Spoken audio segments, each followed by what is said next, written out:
with their life savings of $80,000 dwindling to their last $4,500, and facing eviction from their apartment in 2 weeks. Rebecca and Ethan Sullivan made a desperate decision to bid on an abandoned ranch house at a county auction that locals actively warned them against. What they discovered hidden beneath the old horse stables would not only change their lives forever, but would uncover a town secret that had remained buried for nearly a century. Before we jump back in, tell us where you're tuning in from, and if this story touches you, make sure you're subscribed, because tomorrow, I've saved something extra special for you.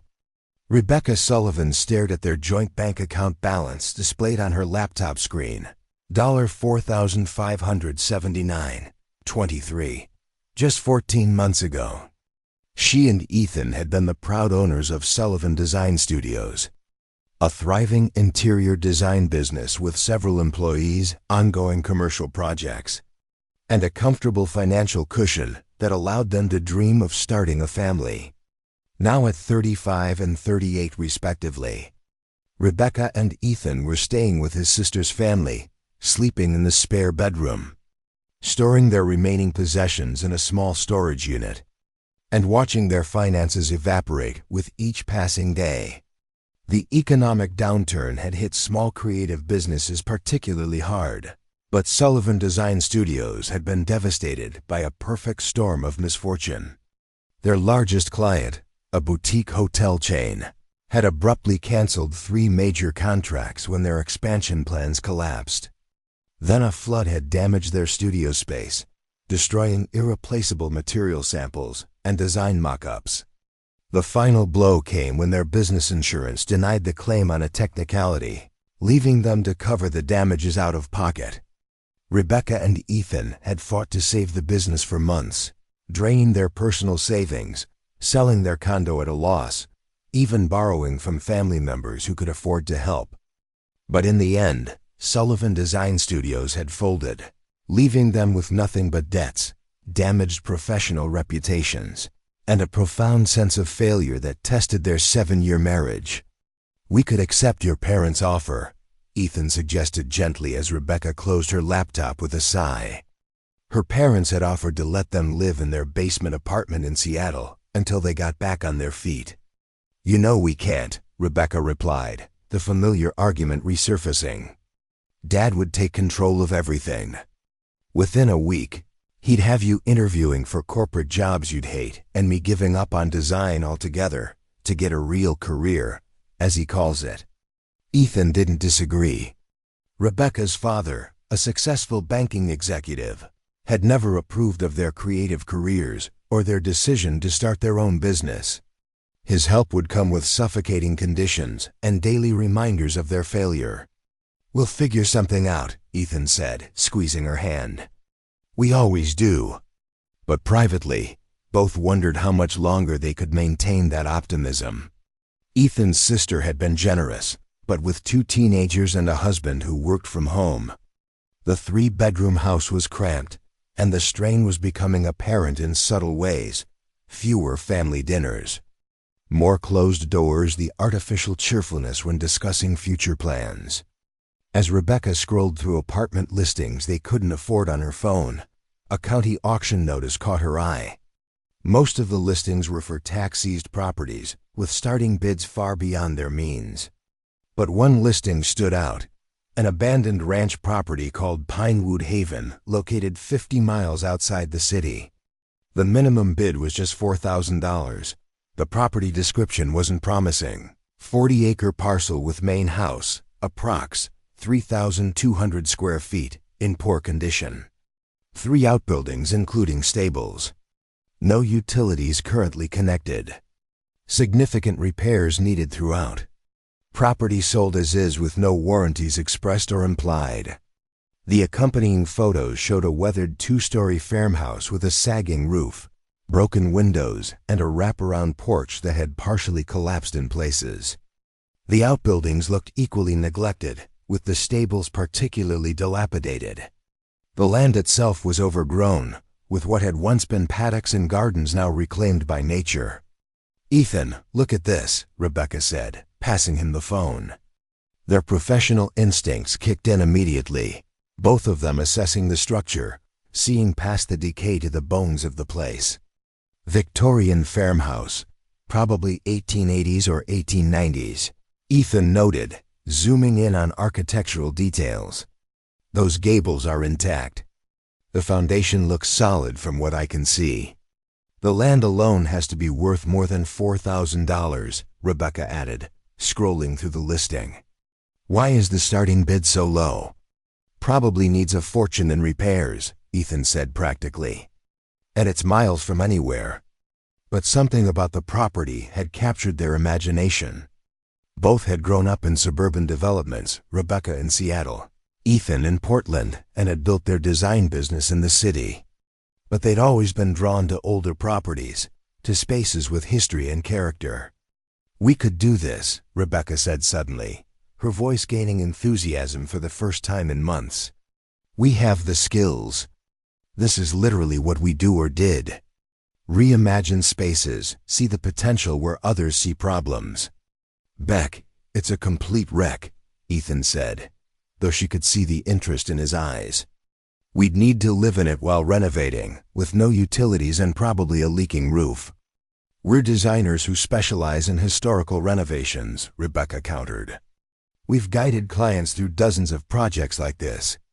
We've just never done it for ourselves." They stayed up late into the night, reviewing the listing photos, making rough estimates of immediate repair costs, researching the area, a rural community called Millfield that had once been a prosperous farming center but had declined in recent decades.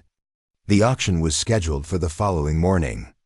With less than $4,600 to their name, they could just barely afford the minimum bid and would have almost nothing left for immediate repairs. It was reckless, possibly foolish, but it offered something they desperately needed: independence and a purpose.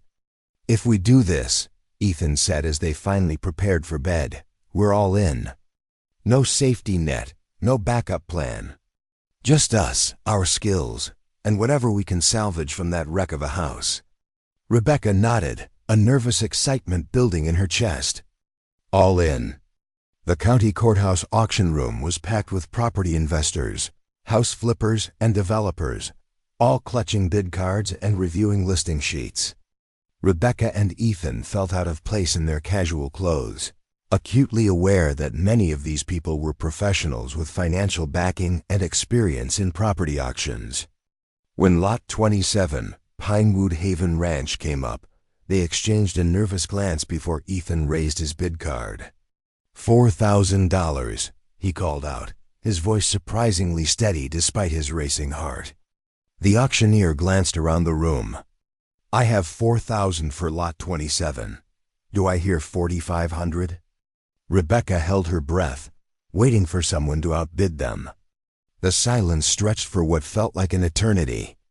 "Going once at 4,000, the auctioneer said. "Going twice at 4,000. He brought down his gavel with a decisive crack. "Sold to bidder number 143 for $4,000. As they completed the paperwork and handed over their cashier's check, the clerk gave them an odd look. "You know," she said quietly, "there's a reason nobody else bid on Pinewood Haven. Because it needs work?" Rebecca asked, signing the final form. The clerk hesitated. "That's part of it. But there are also stories about the place." "What kind of stories?" Ethan asked. The previous owners, the Crawfords, were reclusive, hardly ever came into town, lived there for generations but kept to themselves. Some folks say there's a reason for that. The clerk shrugged. "Just local superstition, I'm sure." "Well, for $4,000, we're willing to deal with a few ghost stories," Rebecca said with a smile. The clerk didn't return the smile. "Just be careful out there. That property's been empty for almost 15 years. No telling what you might find." As they drove the 50 miles to their new property, a mix of excitement and doubt churned in Rebecca's stomach. Had they made a catastrophic mistake?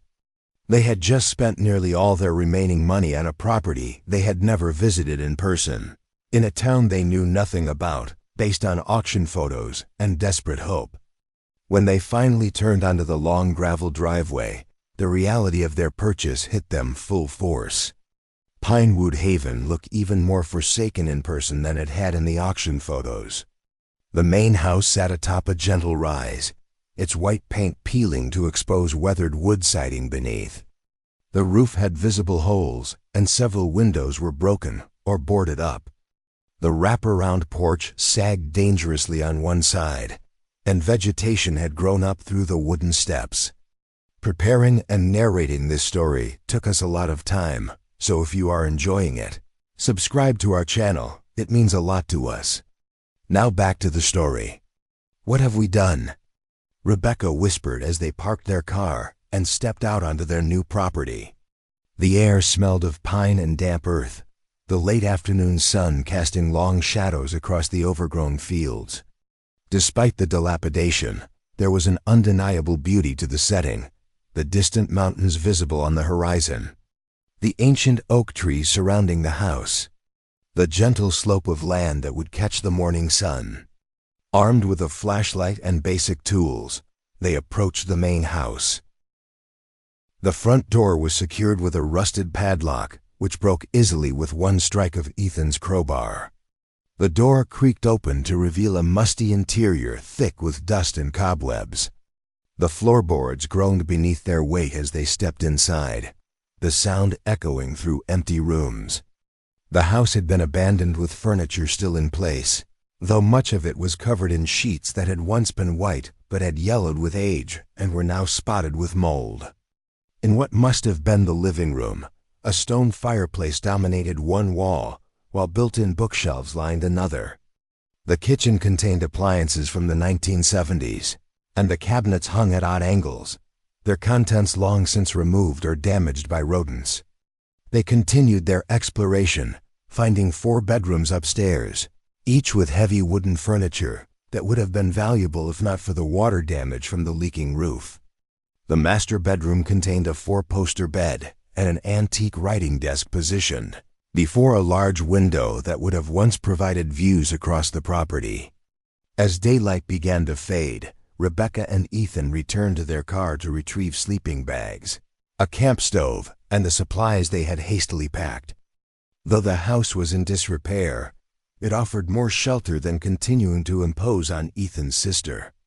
"We'll set up in the living room for now," Ethan suggested, clearing a space near the stone fireplace. "It's the driest part of the house, and that chimney looks sound enough to use if we need heat." Rebecca nodded, already mentally cataloging the most urgent repairs. "The roof has to be first priority. Then the windows. We need to keep weather out before we can do anything else." They ate a simple dinner of sandwiches and bottled water by flashlight, sitting on their sleeping bags in what was now their home. The vastness of what they had taken on was overwhelming, but for the first time in months, Rebecca felt something like hope. "We can do this," she said, reaching for Ethan's hand. "One room at a time, one repair at a time." That night, as they lay in the darkness, listening to the unfamiliar sounds of the old house settling and the wind whistling through broken windows, Ethan whispered, "Do you regret it yet?" Rebecca considered the question seriously. They had just spent their last meaningful funds on a property that most would consider beyond salvation. They had no income, limited savings for repairs, and were now living without basic utilities in a house that might collapse around them. "No," she said finally. "This is ours. Not your sister's spare room, not my parents' basement. Ours to fix, ours to rebuild, just like we need to rebuild our lives." Ethan squeezed her hand in the darkness. "Then we'll make it work." Morning came with shafts of sunlight streaming through holes in the roof and broken windows, illuminating dust particles dancing in the air. Despite a night of fitful sleep on the hard floor, they woke with a sense of purpose that had been missing for months. They spent the day taking inventory of the property, starting with the main house. The structure, while neglected, had good bones, as they would have told clients. The foundation appeared solid. The frame was intact despite the damage to the roof and siding. The plumbing was outdated but salvageable, and the electrical system would need to be completely rewired, but the conduits were in place. The stables, approximately 100 yards from the main house, were in worse condition. The roof had partially collapsed on one side, but the thick timber frame remained surprisingly sturdy. Inside, they found old farming equipment, including a tractor that hadn't run in decades, and various tools whose purposes they could only guess at. A smaller cottage, which might have once housed farmhands, was in better condition than the main house, with only minor roof damage and windows that were dirty but intact. The third outbuilding, a workshop, contained a treasure trove: tools, hammers, saws, planes, chisels, and other implements hanging neatly on wall-mounted pegboards, protected from the elements by the building's sound roof. By evening, they had a clearer picture of what they were facing. Pinewood Haven would require significant work to become properly habitable, but most of that work involved skills they either possessed or could learn. The property also had valuable assets: 40 acres of land, structures that could be restored rather than rebuilt, and a workshop full of tools that would save them thousands in equipment costs. "Let's explore the stables more thoroughly tomorrow," Rebecca suggested as they prepared for their second night in the house. "There might be more salvageable materials we can use for immediate repairs." The stables had clearly been the heart of the working ranch once, with spaces for at least 8 horses, a tack room, and what appeared to be a small office. The building smelled of old hay and timber, the scent surprisingly pleasant despite the years of neglect.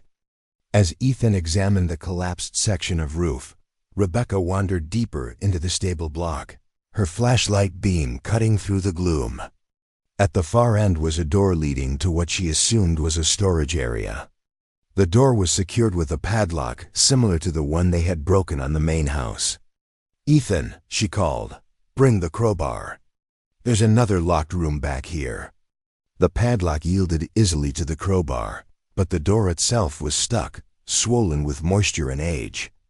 It took both of them pushing with their shoulders to force it open, the wood scraping against the stone floor with a sound that echoed through the empty stables.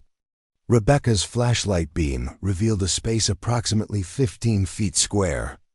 Unlike the rest of the stables, this room had a concrete floor rather than packed earth or wooden boards. The walls were stone rather than timber, making it feel more like a cellar than part of the stables. The room appeared empty at first glance, just bare walls and floor. But as Rebecca moved her flashlight beam methodically across the space, something caught her attention: a slight variation in the color of the concrete floor near the center of the room. "That's odd," she murmured, approaching the spot. It was a circle, approximately 3 feet in diameter, where the concrete was a slightly different shade, newer perhaps, or a different mix. Ethan knelt beside the circle, running his hand over it. This was poured separately from the rest of the floor. "See the seam?" As designers who specialized in historical renovations, both had developed an eye for inconsistencies in construction, places where later modifications had been made to original structures. This circular section of floor was definitely a later addition. Why would someone pour a concrete circle in the middle of a storage room? Rebecca wondered. Ethan tapped the circle with the crowbar, producing a distinctly different sound than when he tapped the surrounding floor. "It's hollow underneath," he said, excitement creeping into his voice. "This isn't just a patch in the floor, it's a cover for something." They searched the edge of the circle, looking for any means to lift it, and finally discovered a small recess that allowed them to insert the crowbar's tip. With effort, they managed to pry up the concrete disc, revealing a dark space beneath. The flashlight beam showed a metal ladder descending into darkness, disappearing about 8 feet down. The air that rose from the opening was cool but not stale, suggesting some form of ventilation. "A root cellar?" Rebecca suggested, though even as she said it, she knew this was something else entirely. Root cellars didn't typically have concrete covers disguised to match the surrounding floor. "Only one way to find out," Ethan said, already positioning himself to descend the ladder. "I'll go first. If it seems safe, you follow." Rebecca watched anxiously as Ethan climbed down, the beam of her flashlight following him until he reached the bottom. "You need to see this," he called up, his voice echoing strangely. "It's safe to come down." The ladder was sturdy, clearly designed for regular use rather than as an emergency exit. When Rebecca reached the bottom and turned to face the space, her flashlight beam revealed something so unexpected that she gasped. They were standing in a corridor with smooth concrete walls, extending about 20 feet before ending at a heavy metal door. The corridor was wide enough for two people to walk side by side comfortably, and the ceiling was at least 7 feet high. Electrical conduit ran along the ceiling, suggesting the space had once been lit. "This is no root cellar," Ethan said unnecessarily. "This is a bunker of some kind." They approached the metal door cautiously. It was substantial, the kind of door designed to withstand significant force, with a wheel handle mechanism similar to those on ships or submarines. There was no lock, just the wheel that would presumably retract bolts around the door's perimeter when turned. "Should we?" Rebecca asked, looking to Ethan. "We own the property," he replied. "Whatever's behind that door belongs to us now." Together, they gripped the wheel. It resisted at first, decades of disuse making it stiff, but then it began to turn with a metallic groan. They heard the sound of bolts retracting, and the door swung partially open under its own weight. The flashlight beams revealed a space far larger than they had anticipated, a room at least 30 feet square with a high ceiling. But what truly captured their attention was what lay in the center of the room, an enormous circular emblem embedded in the floor, intricate and imposing. Even covered with decades of dust, the design was unmistakable, a seal featuring a compass rose surrounded by arcane symbols, words in Latin, and the date 1888. Emblazoned across the center in faded but still visible letters were the words Ordo Lucis Aeternae, "The Order of the Eternal Light," Rebecca translated, her college Latin coming back to her. She moved the flashlight beam slowly across the seal, taking in the intricate details, the stylized sun rays, the alchemical symbols, the carefully inlaid marble and metal that formed the design. "What is this place?" Ethan whispered, his voice echoing in the cavernous room. As they explored further, their flashlights revealed more details. The walls were lined with built-in shelving, most of which stood empty. A large wooden table occupied one corner, its surface covered with a fine layer of dust. In another corner stood what appeared to be an altar of some kind, with candle holders at precise intervals and a raised platform in the center. "This is some kind of ceremonial chamber," Rebecca said, struggling to process what they were seeing. "Like a secret lodge or society." Ethan nodded slowly. That would explain the clerk's comments about the Crawfords being reclusive and the local stories. If they were members of a secret society, they'd have kept to themselves. As they continued their exploration, they discovered more rooms branching off from the main chamber, a small library with empty shelves and a few remaining leather-bound volumes, a storage area with wooden crates, and what appeared to be a meeting room with a circular table surrounded by 12 chairs. In the library, Rebecca carefully opened one of the remaining books. The pages were yellowed but intact, filled with handwritten text in an elegant script. The frontispiece bore the same emblem they had seen on the floor of the main chamber. "Records of the Millfield Chapter, Order of the Eternal Light, 1902 to 1915, she read aloud. "This is a record book of whatever society used this place." They spent hours exploring the underground complex, piecing together clues about its purpose. The order appeared to have been a secret society founded in the late 19th century, with connections to esoteric philosophy, astronomy, and what seemed like scientific research that was advanced for its time. Contrary to the sinister implications of a hidden underground chamber, the materials they found suggested a group dedicated to scientific progress and humanitarian ideals, operating in secret, not out of malevolence, but because their ideas were ahead of their time. Why would this be abandoned? Rebecca wondered as they finally prepared to leave, their flashlights beginning to dim. And why would the entrance be hidden so carefully? Maybe the order died out, Ethan suggested. Or maybe something happened that forced them to abandon it quickly. As they climbed back up the ladder and carefully replaced the concrete cover, they were both silent, processing the magnitude of what they had discovered. Their impulsive purchase of an abandoned ranch hadn't just given them a fixer-upper and 40 acres of land. It had given them a historical mystery, a secret that had remained hidden for nearly a century. "We need to research the Crawfords and this Order of the Eternal Light," Rebecca said as they walked back to the main house, the setting sun casting long shadows across their property. "Find out what this place really was, and decide what to do with it," Ethan added. "This isn't just a renovation project anymore. I don't even know what this is." That night, as they lay in their sleeping bags, the magnitude of their discovery kept them awake long after they had extinguished their lantern.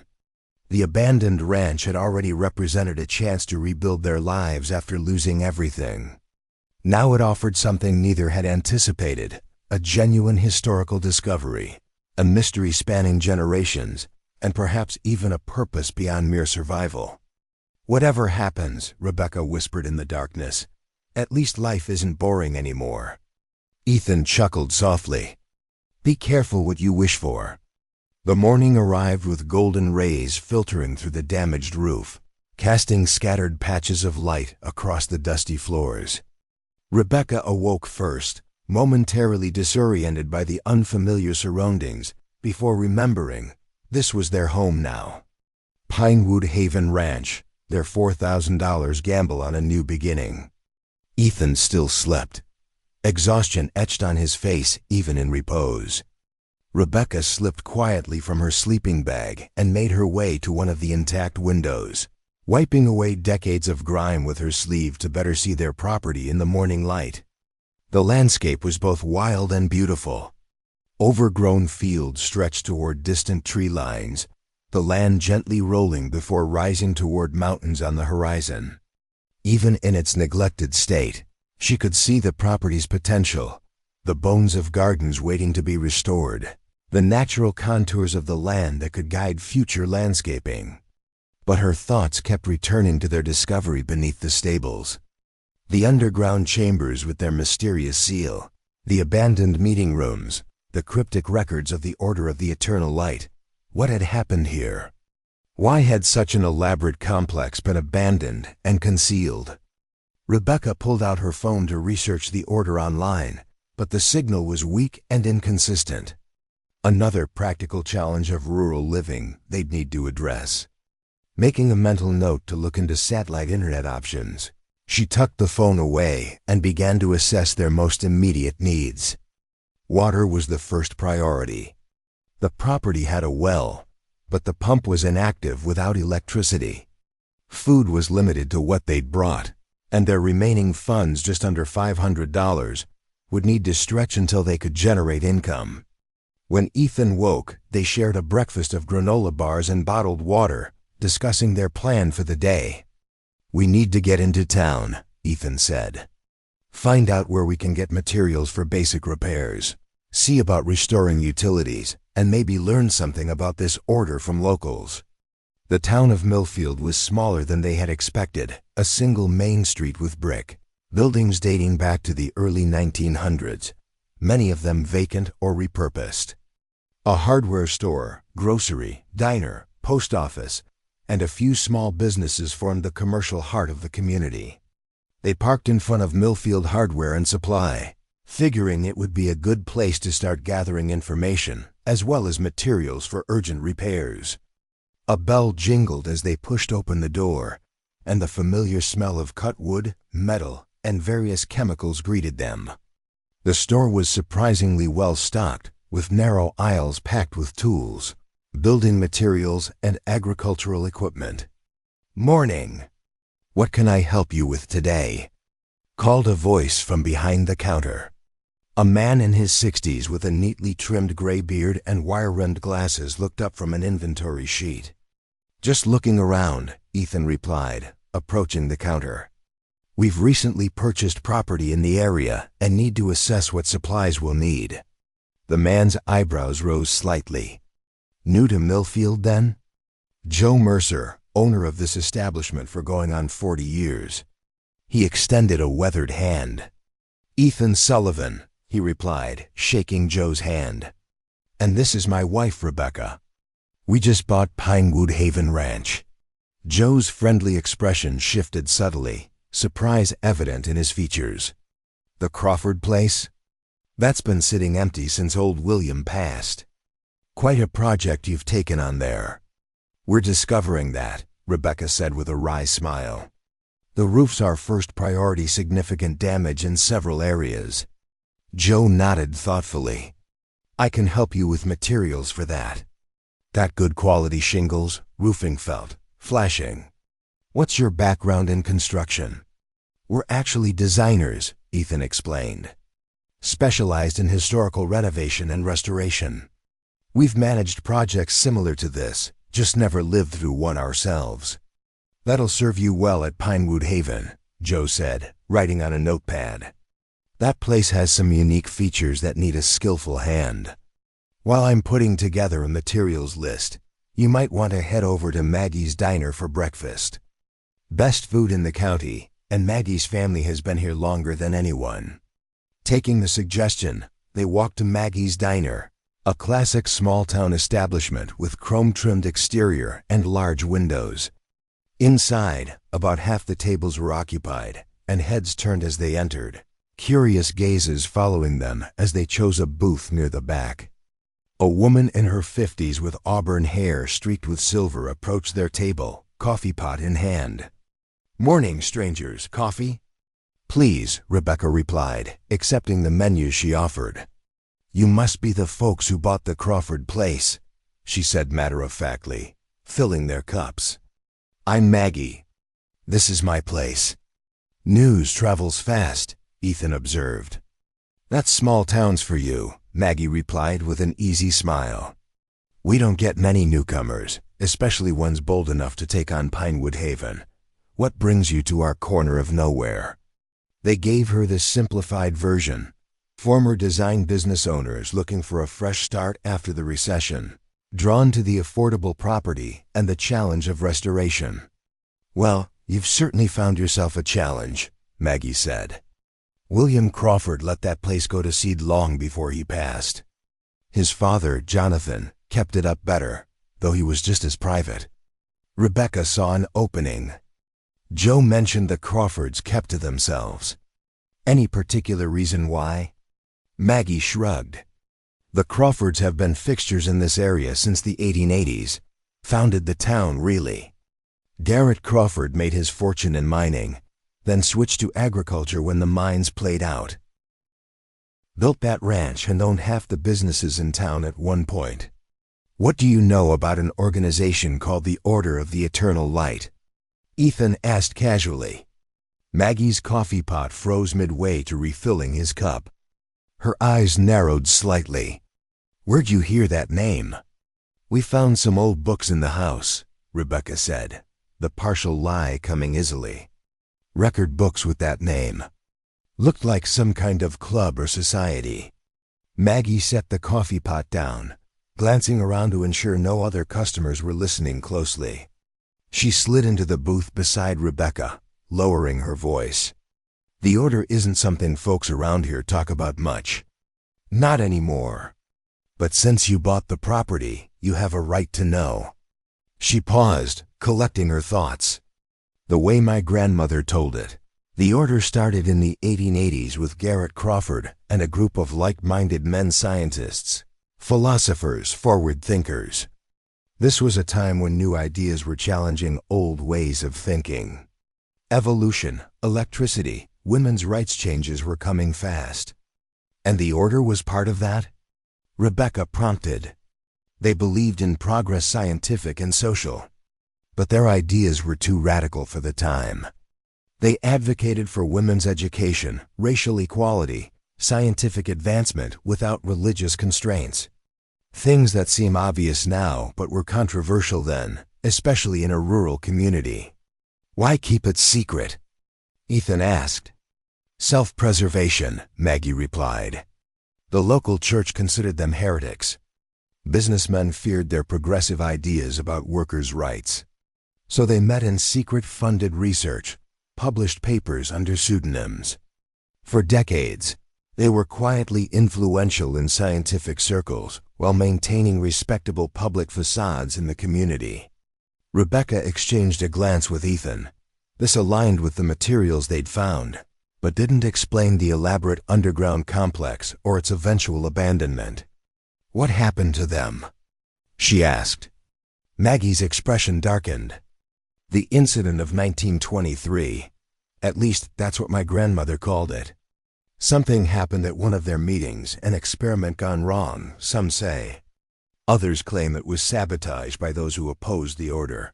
3 members died, including Gerald Crawford, Garrett's son. After that, the order officially disbanded, though some say they just went deeper underground. She stood, retrieving her coffee pot. The Crawfords withdrew from public life after that. Kept the ranch but stopped participating in town affairs. Each generation became more reclusive than the last, until William barely left the property at all before he died. As they ate breakfast, Rebecca and Ethan processed this new information. The mysterious underground complex suddenly made more sense, a secret, meeting place for a progressive society that needed to hide its activities from a conservative community. After breakfast, they returned to the hardware store, where Joe had prepared a detailed list of materials for the roof repair. I've included everything you'll need, plus a few extras I thought might come in handy, Joe explained. The total comes to just under $2,100. Rebecca felt her heart sink. With less than $500 remaining, the roof repairs would have to wait. Joe, observing their expressions, leaned forward. I'm also offering you credit. We appreciate that, but I'm not sure when we'd be able to pay it back, Ethan admitted. Our financial situation is complicated at the moment. Let's call it an investment in Pinewood Haven's restoration, Joe said. This town needs new blood, and that property has been neglected too long. Pay me back when you can, with reasonable interest. We can draw up the terms now if you'd like. Rebecca was stunned by the offer. Why would you take that risk on people you just met? Joe's eyes crinkled at the corners. I'm a decent judge of character, and I know what it's like to start over with nothing but determination. Did that myself when I bought this store after losing my factory. Job in '95. Sometimes all a person needs is one person willing to take a chance on them. The unexpected kindness nearly broke through the emotional walls Rebecca had built since their business collapsed. With an effort, she maintained her composure. I don't know what to say, she managed. Say you'll fix that roof before the next big rain, Joe replied practically. And that you'll join us for community dinner at the town hall this Sunday. Good way to meet folks. By midday, their car was loaded with roofing materials, basic plumbing supplies, and essential tools. Joe had drawn up a simple but fair credit agreement, and they had promised to attend Sunday's community dinner. As they drove back to Pinewood Haven, Rebecca reflected on the stark contrast between the impersonal city they'd left behind and the surprising warmth of this rural community. I can't believe Joe just offered us credit like that, she said. In the city, we couldn't even get a small business loan with a solid business plan and collateral. Different world out here, Ethan agreed. People still believe in helping neighbors. Are we their neighbors, though? We just arrived. We bought Pinewood Haven. Apparently that makes us part of something bigger than we realized. Upon returning to the ranch, They unloaded the supplies and immediately began assessing the roof damage more thoroughly. The most critical section was above the master bedroom, where several missing shingles had allowed water to penetrate the underlying structure. While Ethan set up a ladder and began removing damaged roofing materials, Rebecca returned to the stables, drawn back to their discovery. She wanted to examine the library more carefully, see if the remaining books might provide more context for the order and the mysterious incident of 1923 Maggie had mentioned. The concrete cover moved more easily this time, and Rebecca descended the ladder with a better flashlight they'd purchased in town. The underground complex was just as impressive in the improved lighting, the seal in the main chamber seeming to almost glow as her light passed over its intricate design. In the library, Rebecca carefully examined the few remaining volumes. Most were handwritten records of meetings, scientific discussions, and philosophical debates. The members appeared well-educated and forward-thinking, discussing evolutionary theory, electricity, medicine, and social reforms decades ahead of their time. One volume, bound in red leather and tucked behind the others, caught her attention. It was smaller than the others, more like a personal journal than an official record. The first page bore the name Eleanor Crawford and was dated 1922-1923. Eleanor Crawford, a woman among what Maggie had described as a society of men. Rebecca began to read, fascinated by this unexpected perspective. The journal detailed Eleanor's experiences as one of the first female members of the order, admitted despite significant opposition from some of the older members. She was Gerald Crawford's wife, and according to her writings, a trained physicist who had studied in Europe before returning to marry into the Crawford family. Eleanor described the order's activities with passion and conviction, detailing experiments with electricity, wireless communication, and something she referred to as resonance fields, concepts that seemed to anticipate technologies that wouldn't be developed for decades. As Rebecca read further, the entries became more concerning. Eleanor described growing tensions within the order. Some members wanted to take their research public, while others insisted on continued secrecy. There were references to a device that Gerald and Eleanor were developing, something that harnessed these resonance fields for communication purposes. The final entry, dated March 15, 1923, sent chills down Rebecca's spine. G. Insists we proceed with the demonstration tonight, despite my concerns about the calibration. The resonance chamber shows instability at higher power levels, but he believes the potential benefits outweigh the risks. If successful, our device could revolutionize communication, perhaps even enable contact with dimensions beyond our perception. I have adjusted the calculations as best I can, but I fear we are moving too quickly. May wisdom guide us tonight. The journal ended there. No further entries, no description of what had happened that night. But given Maggie's story about the incident of 1923 and the deaths of 3 order members, including Gerald Crawford, Rebecca could infer the tragic outcome. She carefully returned the journal to its hiding place, a sense of connection to Eleanor Crawford growing within her. Another woman who had come to Pinewood Haven with hopes and dreams, whose life had taken an unexpected turn. When Rebecca emerged from the underground complex and returned to the house, she found Ethan had made significant progress on the roof. He had removed the damaged sections and was preparing to install new decking. "Find anything interesting?" he called down from his perch. "Eleanor Crawford's journal," she replied. "I think I know what happened to the order now. They were experimenting with some kind of communications technology. Something went wrong during a demonstration in 1923, an explosion or accident that killed 3 people, including Gerald Crawford. That explains why they abandoned the complex," Ethan said. "Too many painful memories, plus fear of further accidents or investigations." Rebecca nodded, helping him lift a sheet of plywood for the roof repair. What's strange is how advanced their ideas were. Eleanor's descriptions of their experiments sound like concepts that weren't developed until decades later. Maybe they were onto something real, Ethan suggested. Scientific pioneers whose work was lost because of the secrecy they maintained. As they worked together on the roof repairs, Rebecca found herself thinking about the parallels between their situation and the Crawfords. Both had faced professional setbacks. Both had found themselves starting over at Pinewood Haven. The Crawfords had built a secret society dedicated to progress and innovation. She and Ethan had built a design business with similar forward-thinking values. But where the Crawfords had chosen isolation and secrecy after their tragedy, retreating from the community and eventually allowing their property to fall into ruin, Rebecca was determined to make a different choice. "We should restore it," she said suddenly. "The roof?"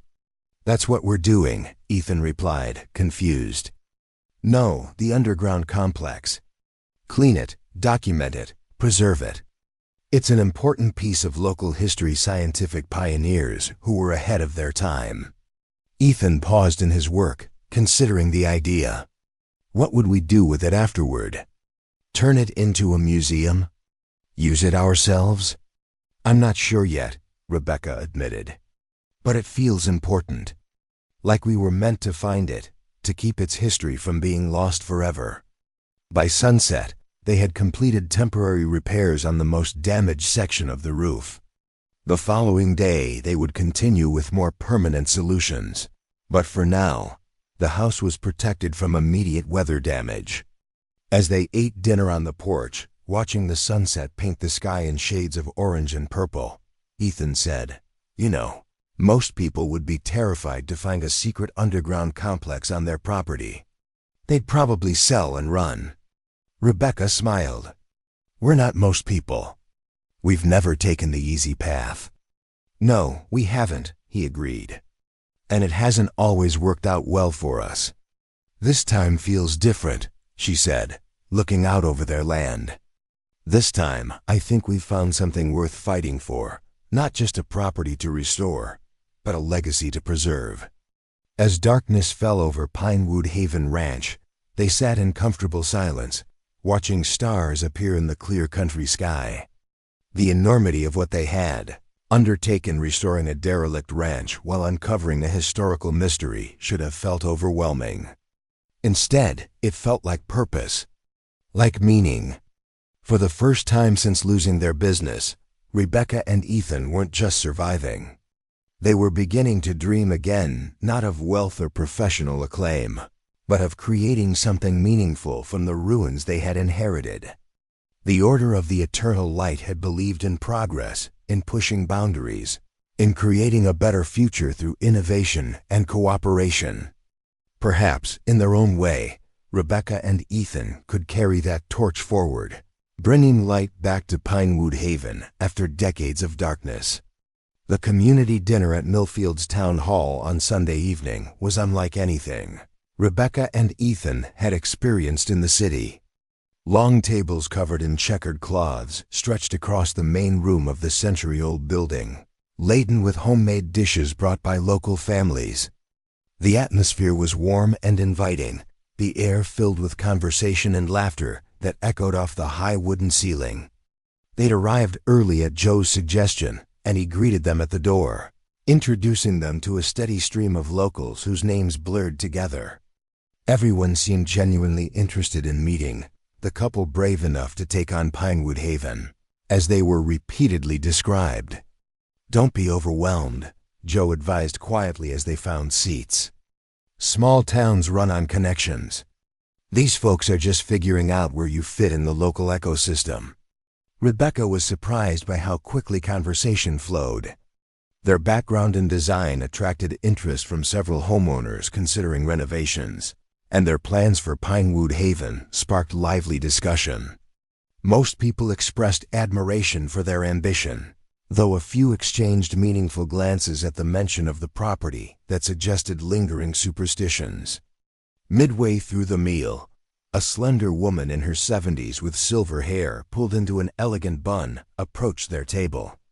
"I understand you're the new owners of Pinewood Haven," she said, her voice refined and measured. "I'm Helen Crawford Marshall." The conversation around them quieted noticeably. "Crawford?" Ethan repeated. "As in, yes, William Crawford was my uncle," she confirmed. "The last of the Crawfords to live at the ranch. My branch of the family moved to Boston in the 1940s, but I spent summers at Pinewood Haven as a child." Rebecca immediately offered her a seat. "We'd love to hear about the property. There's so much history we're trying to piece together." Helen settled beside them, her posture impeccable. "What would you like to know?" "Everything," Rebecca replied honestly. "The house, the land, the family, especially what happened in 1923. Helen's eyebrows rose slightly. "You know about that?" "We found some records," Ethan said carefully. "And Maggie mentioned an incident that year." Helen studied them thoughtfully before responding. "The Crawfords have always been selective about sharing family history, particularly regarding the order. But as the new stewards of Pinewood Haven, perhaps you deserve to know." She lowered her voice. "Have you found the chamber yet?" The directness of her question startled them both. "Yes," Rebecca admitted. "Under the stables." Helen nodded as if confirming a suspicion. "I thought you might have. There's something about you both, a curiosity, an openness to possibility. The same qualities that defined the original members of the order." She glanced around, noting the curious glances from nearby tables.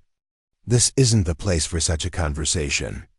Would you be willing to meet me at the ranch tomorrow? I can fill in many of the gaps in your understanding." They eagerly agreed, and Helen rejoined her companions across the room, leaving Rebecca and Ethan to process this unexpected development. A direct connection to the Crawford family hadn't seemed possible, yet here was Helen, offering insights they couldn't have discovered on their own. The remainder of the evening passed in a blur of conversations and connections. By the time they left, Rebecca had tentative arrangements to help 3 different homeowners with design. Consultations, potential income they desperately needed, while Ethan had connected with a local contractor willing to trade labor for design services on his own historic home renovation. Small towns, Ethan marveled as they drove back to the ranch under a canopy of stars. "We've been here 3 days and already have more potential work than we'd find in months of networking in the city." "It's the personal connections," Rebecca observed. "These people trust Joe and Maggie, who've decided to trust us, so they're willing to take a chance. No portfolios required, no online reviews, just human relationships." The following morning, they worked frantically to make the house more presentable for Helen's visit. Though they'd made progress on the roof and cleared some of the debris from the main rooms, Pinewood Haven was still very much a work in progress. With plastic sheeting covering damaged areas and their meager possessions clustered in the most intact corner of the living room, Helen arrived precisely at 10, driving a well-maintained luxury sedan that looked incongruously elegant parked beside their weathered ranch house. She emerged carrying a leather portfolio and a small wooden box. "The place looks exactly as I remember it," she said, gazing up at the house with a hint of nostalgia, though perhaps a bit more weathered. They gave her a tour of the main house first, Helen occasionally stopping to share memories. "This window seat is where I'd read for hours during summer storms." Or, "The dining room table seated 20 during holiday gatherings. The Crawfords were private, not antisocial." When they reached the master bedroom, Helen paused by the antique writing desk. "This was Eleanor's desk. My grandmother's. She continued her scientific work here after the incident. We found her journal in the underground library," Rebecca said. "The last entry was the day of the demonstration in 1923. Helen nodded solemnly. "The tragedy that changed everything for the Crawfords. 3 dead, including my grandfather Gerald, and the order's work discredited in scientific circles." She ran her hand along the desk's surface. Eleanor continued their research in private for decades afterward, convinced their work was too important to abandon. What exactly were they working on? Ethan asked. The journal mentioned resonance fields and communication devices, but the details were vague. Helen smiled enigmatically. Shall we continue this conversation where it belongs? In the chamber itself. They led her to the stables and revealed the hidden entrance. Helen descended the ladder with surprising agility for her age, moving through the underground complex with the confidence of someone returning to a familiar place. In the main chamber, she stood before the Great Seal, her expression a mixture of reverence and sorrow. The Order of the Eternal Light, she said quietly. Founded in 1888 by my great-grandfather Garrett Crawford and 6 other visionaries. Scientists, philosophers, and dreamers who believed humanity was on the cusp of revolutionary breakthroughs in understanding consciousness, energy, and the fabric of reality itself. Were they some kind of occult group? Ethan asked, gesturing to the symbols in the seal. No, though I understand why it might appear that way, Helen replied. The order combined rigorous scientific methodology with an openness to possibilities beyond the materialist paradigm of their era. The symbolism was partly protective camouflage in that period, presenting advanced scientific concepts as esoteric wisdom, sometimes invited less persecution than challenging established scientific orthodoxy. She opened the leather portfolio she'd brought, removing several photographs and documents. These are copies of materials I inherited as the last Crawford descendant with knowledge of the order. The originals are secure in a university archive. To be released to the public in 2028, the centennial of Eleanor's death. The photograph showed the chamber as it had been fully furnished with scientific equipment, illuminated by electric lights at a time when rural electrification was rare. Men and women in early 1920s attire stood around what appeared to be a complex device in the center of the room where the seal now resided. The resonator, Helen explained. The device Gerald and Eleanor developed. Its purpose was to generate and modulate electromagnetic fields at specific frequencies they believed could enhance human consciousness and potentially enable communication beyond conventional limitations of space and time. That sounds. Ethan hesitated, searching for a diplomatic word. Far-fetched? Helen finished for him, smiling. By today's mainstream scientific standards, perhaps. But much of what the order theorized has since found support in quantum physics, though expressed in different terminology.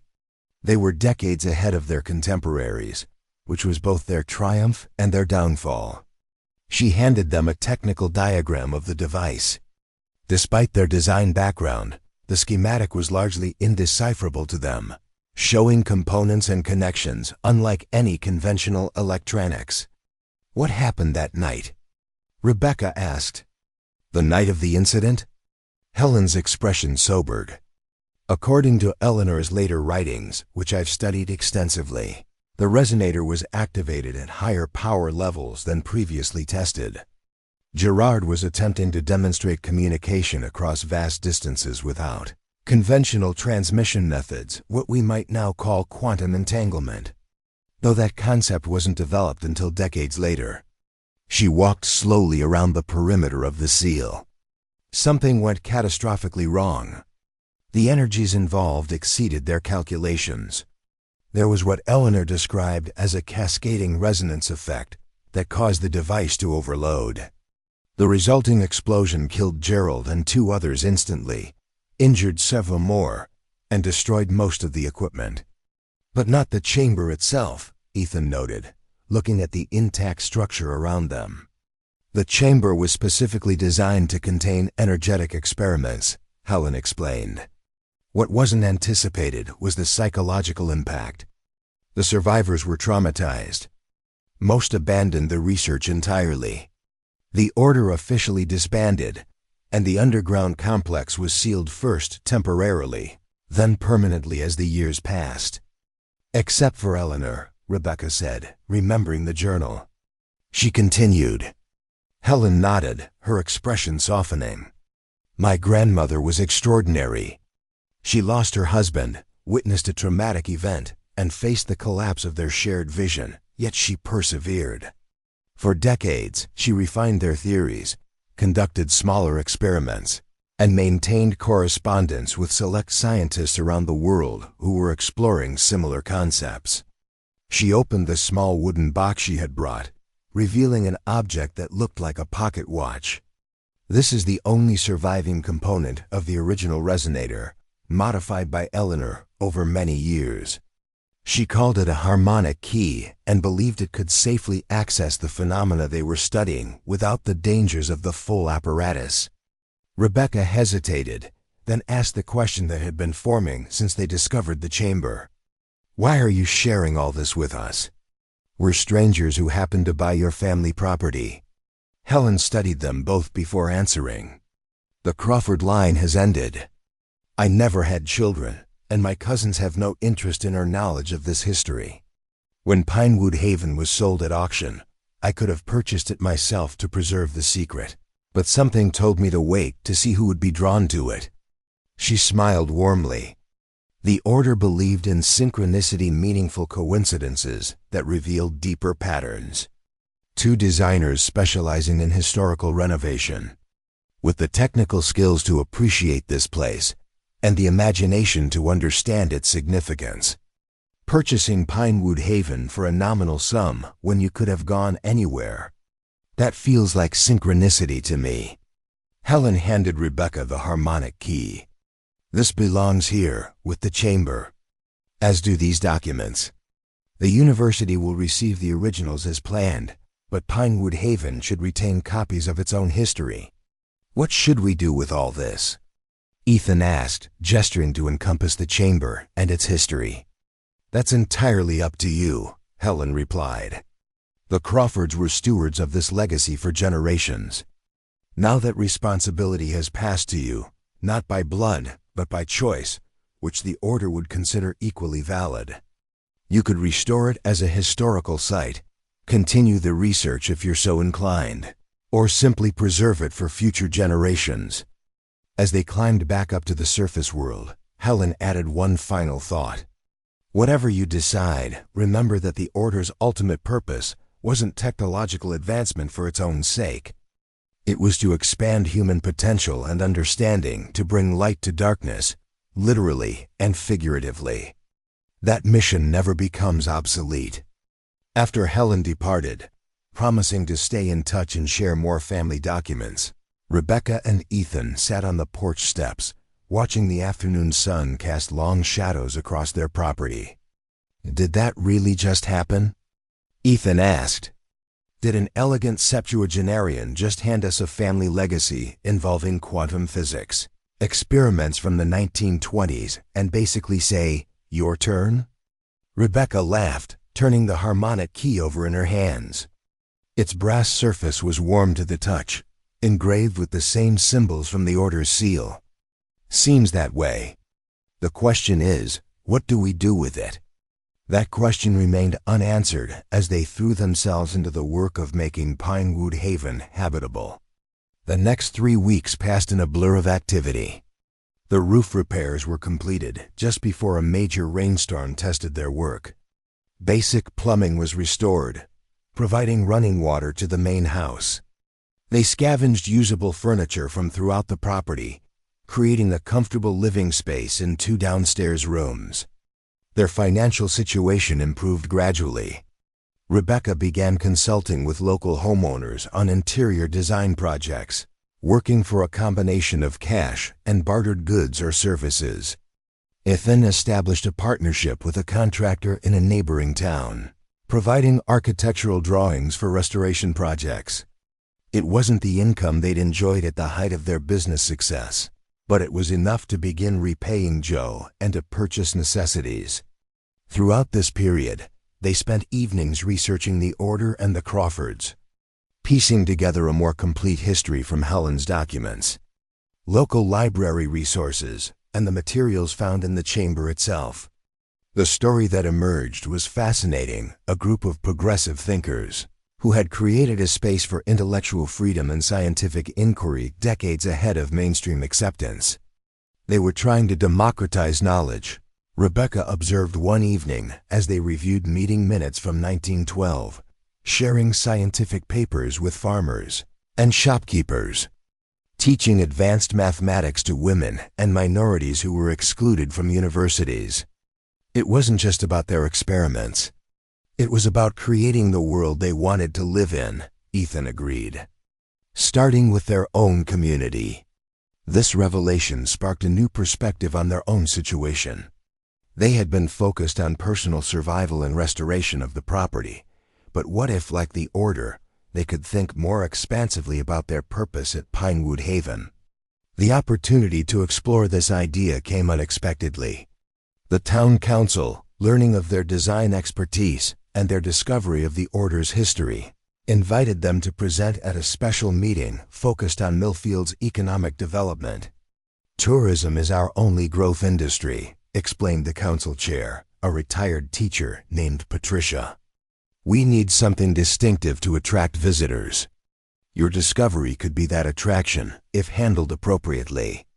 Standing before the gathered townspeople in the same hall where they'd attended the community dinner, Rebecca and Ethan shared a carefully edited version of what they'd learned about the Order, emphasizing its progressive scientific vision while downplaying the more controversial experimental aspects.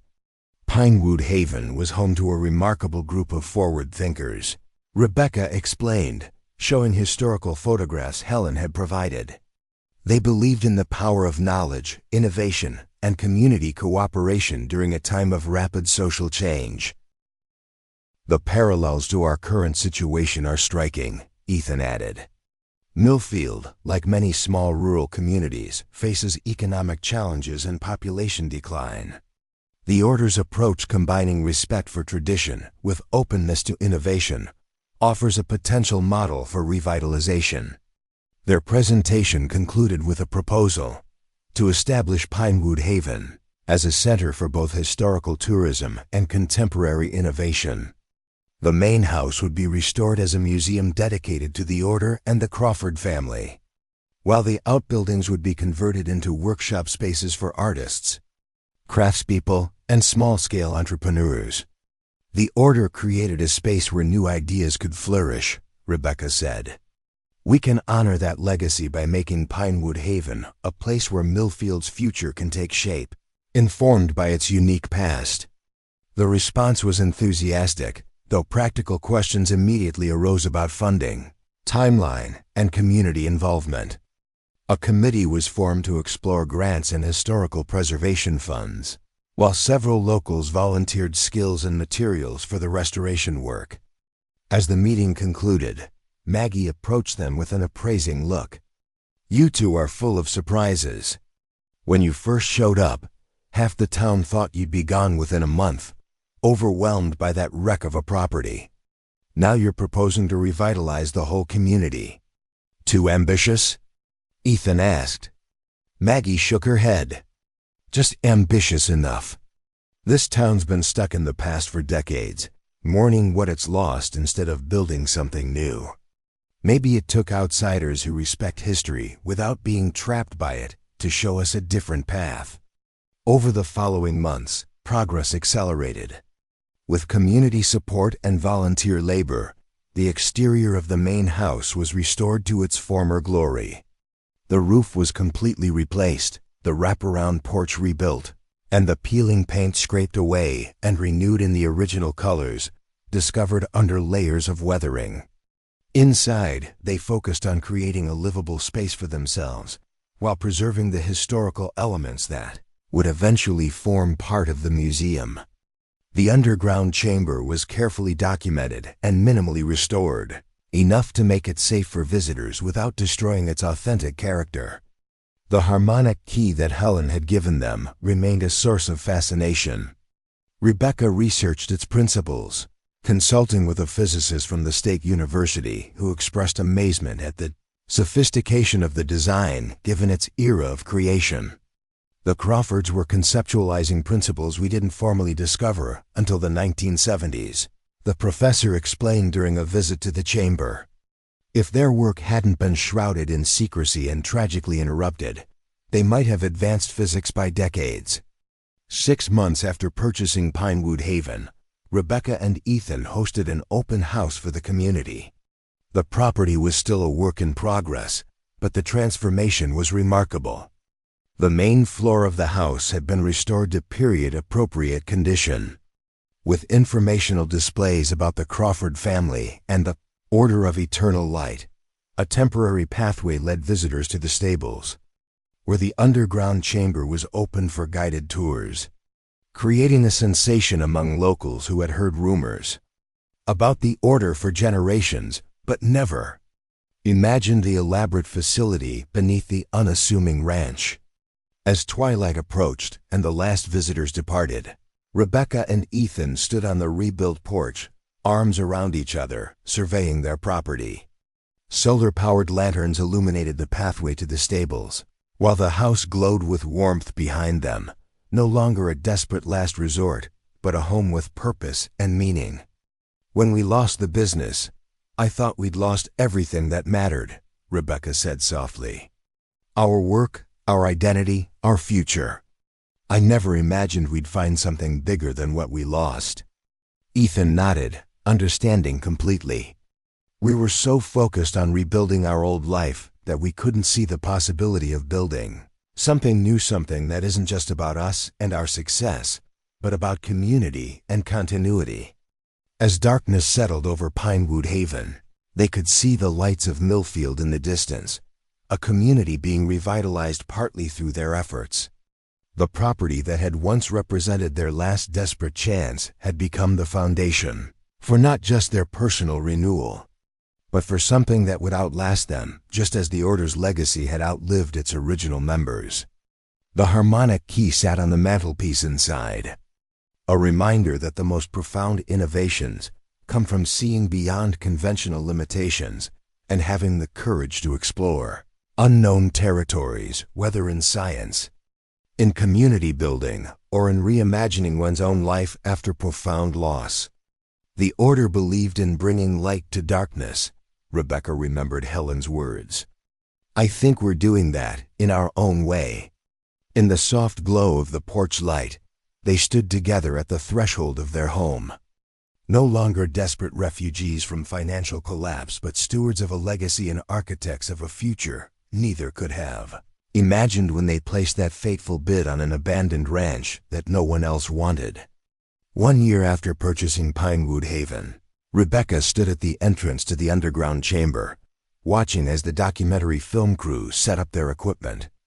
The property had undergone a remarkable transformation from abandoned ruin to thriving historical site and community hub that attracted visitors from across the state. We'll want to get footage of you descending the ladder, the director said, adjusting her headset. Then pan across the main chamber, focusing on the seal. The lighting team has done wonders highlighting the detail work. Rebecca nodded, still sometimes amazed by the turn her life had taken. The documentary, The Secret Society of Millfield, was being produced for a respected streaming service, bringing national attention to the Order of Eternal Light and the small town that had embraced its legacy. Ready when you are, the director called. As Rebecca descended the familiar ladder, she reflected on the journey that had brought them here.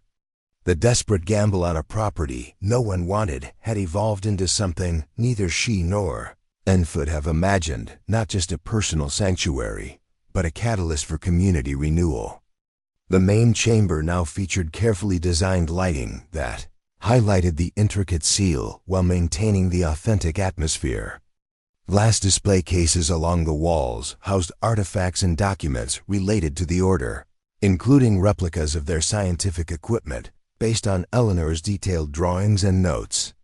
After the filming session, Rebecca found Ethan in the workshop they had created in the renovated barn. He was meeting with 3 apprentices, local young adults participating in the craft education program they had established. "How's it going?" she asked, observing the detailed woodworking project taking shape on the main workbench. "Just finished the design for the new reception desk," Ethan replied, pride evident in his voice. Marcus came up with a way to incorporate elements from the order's seal without being too obvious about it. Marcus, a 22-year-old who had been considering leaving Millfield before the apprenticeship opportunity arose, nodded shyly. It's subtle, you'd only recognize the symbols if you knew what to look for. The apprenticeship program had been one of their most successful initiatives. Using grant funding and income from the historical tours, they provided stipends and training for local youth in traditional crafts and contemporary design.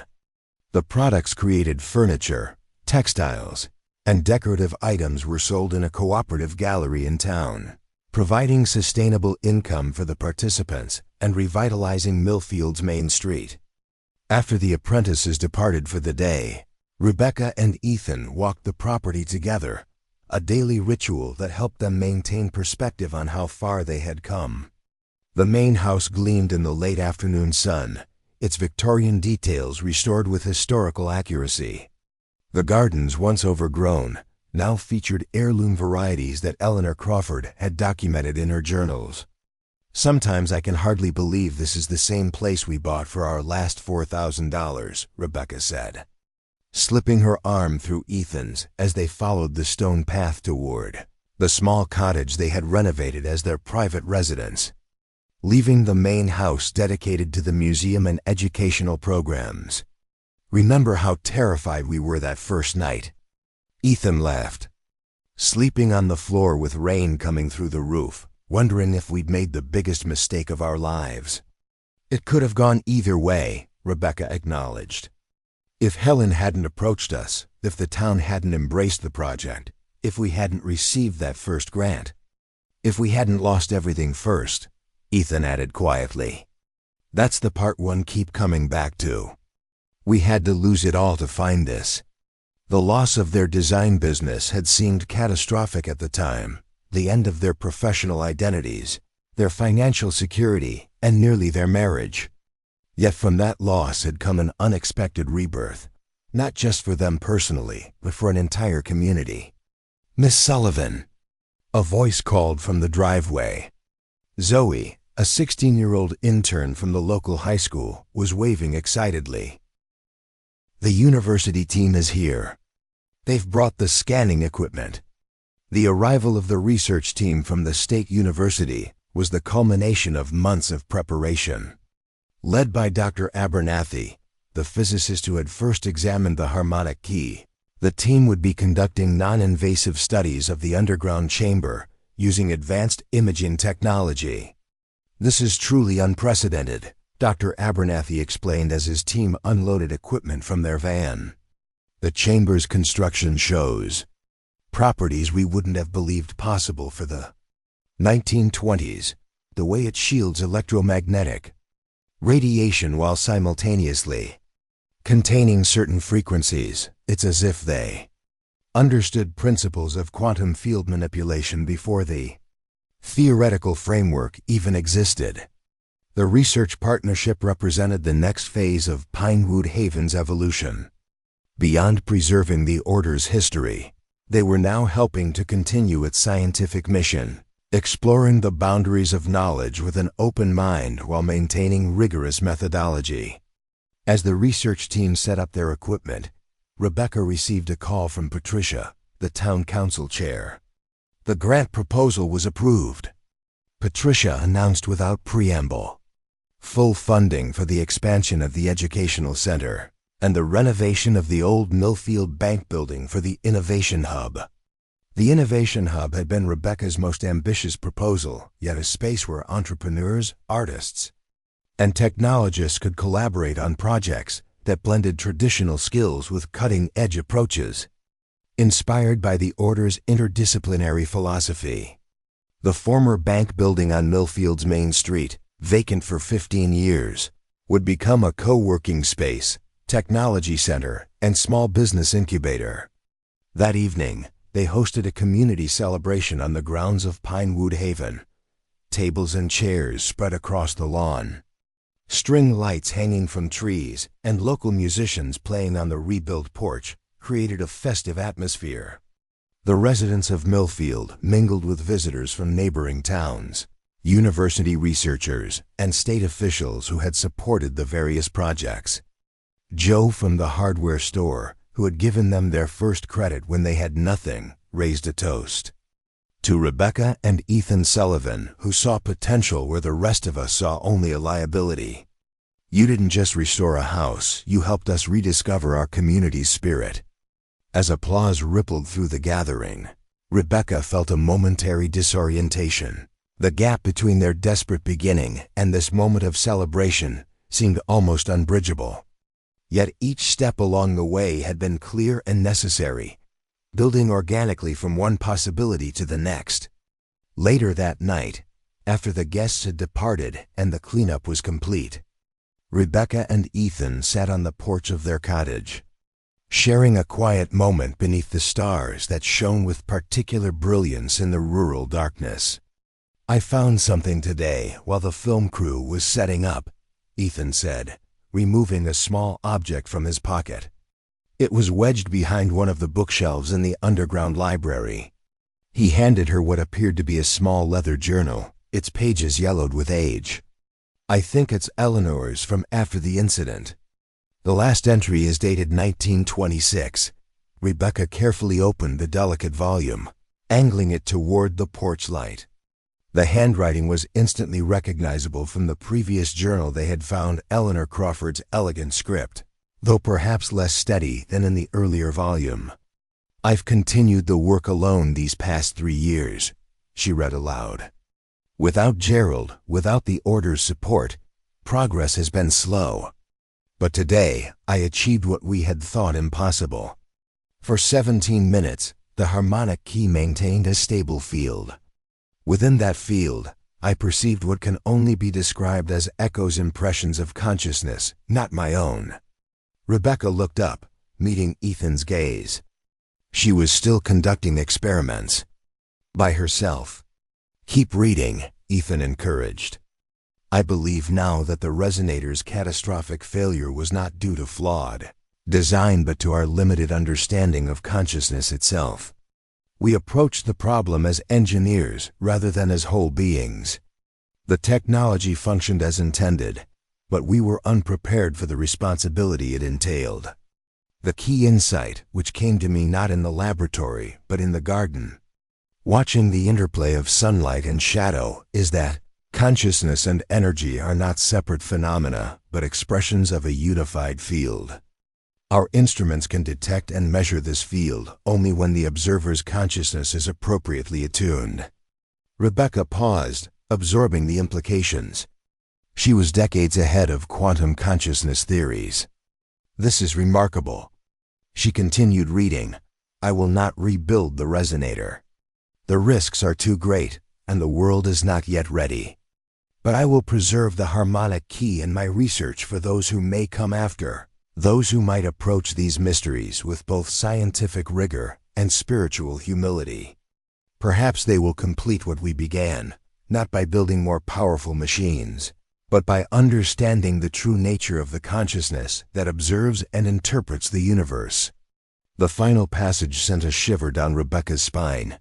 "To whoever finds this record, if you have been drawn to this place, to this work, it is not by chance. The patterns of resonance extend across time, calling to those who can perceive them. Trust this calling. The path forward requires both courage and caution, innovation and wisdom. Above all, remember that the greatest laboratory is within the conscious mind that observes reality into being." They sat in silence for several minutes, the weight of Eleanor's words settling between them. "Do you think she knew?" Rebecca finally asked. "Somehow knew that someday we would find this place. That we'd continue what they started?" "Not us specifically," Ethan replied thoughtfully. "But she understood something about patterns and purpose that transcends individual lives. She recognized that meaningful work tends to find the people who can carry it forward, often in unexpected ways." Rebecca thought about their own journey, how losing everything had led them to Pinewood Haven, how each challenge and discovery had shaped their path, and how their individual skills had combined with community support to create something neither could have accomplished alone. "We're part of something larger than ourselves," she said, articulating the realization that had been forming. Not just the Order's legacy, but a pattern of renewal and transformation that's bigger than any individual or organization. Ethan nodded. That's what the Order was trying to understand with their research into resonance fields, the connections that exist beyond what we can see, the patterns that give meaning to apparent chaos. The next morning, Rebecca shared Eleanor's journal with Dr. Abernathy, whose academic excitement was tempered with reverence for what the discovery represented. "This corroborates what our instruments have been detecting in the chamber," he explained. "There are unusual electromagnetic patterns that don't conform to standard models. We've been trying to determine if they're artifacts of the chamber's construction or something more significant." Eleanor believed the patterns were significant, Rebecca said. That they represented something fundamental about consciousness itself. Dr. Abernathy nodded thoughtfully. "Modern quantum theory is increasingly open to the role of consciousness in shaping reality." Eleanor was exploring this connection empirically a century ago. Without the theoretical framework we now possess, remarkable. The research continued over the following weeks with increasingly intriguing results. The harmonic key, when placed in certain positions within the chamber, created measurable effects on the surrounding electromagnetic field. More surprisingly, these effects varied depending on who was holding the key and their mental state, exactly as Eleanor had documented. 3 weeks after finding the hidden journal, Rebecca stood in the main chamber with Dr. Abernathy and his team. They had set up a complex array of sensors around the seal in the floor, with the harmonic key positioned at its center. "We're ready for the next phase," Dr. Abernathy said. "Based on Eleanor's notes and our preliminary findings, we believe we can recreate a stable resonance field, nothing like the full resonator. Just a controlled demonstration of the principle she described." Rebecca felt a mixture of excitement and apprehension. "Are you sure it's safe?" "After what happened in 1923.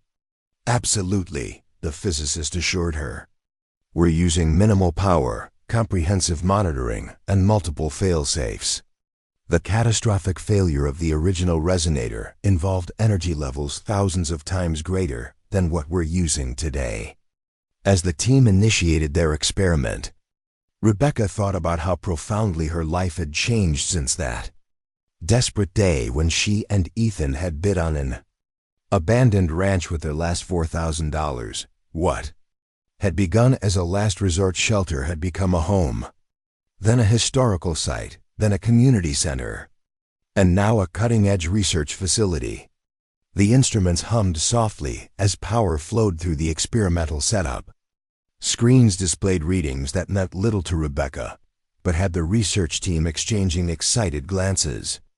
"It's working," Dr. Abernathy said quietly. "We're measuring coherent field effects consistent with Eleanor's descriptions. The patterns are extraordinary." Rebecca watched as the data visualizations on the screens shifted and pulsed, forming intricate patterns that seemed almost organic in their complexity.